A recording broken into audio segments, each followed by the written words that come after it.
Dry eyes. This is a really important topic when thinking about blepharoplasty surgery. Now, traditionally, dry eyes are something that patients are diagnosed with due to irritation, redness, or an inability to produce tears. Some patients just simply have an inability to produce tears that are in their eye glands around the eyelids. Those are called the meibomian glands. Other patients can't produce tears from the tear gland, which sits underneath the brow. And what do you feel? You feel redness on the eye, you feel irritation, and sometimes you can feel blurry vision as well. Now, when those patients are interested in blepharoplasty surgery, we have an interesting discussion with them about what we do and we don't do for those patients.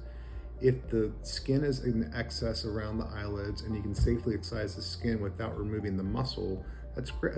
That's typically a very safe way to approach these patients.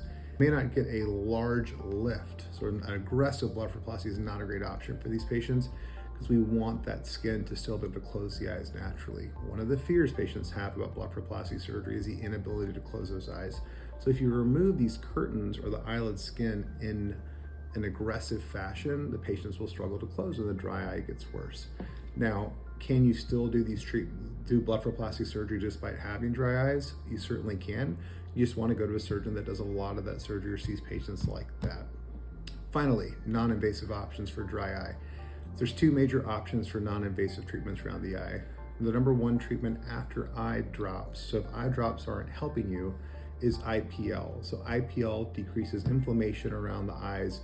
So if you have redness or rosacea on the eyelids, you actually can use this fine photofacial type treatment or intense pulse light to treat the glands around the eye to decrease the inflammation and promote more oily tears onto the eye, which keeps the tear film there.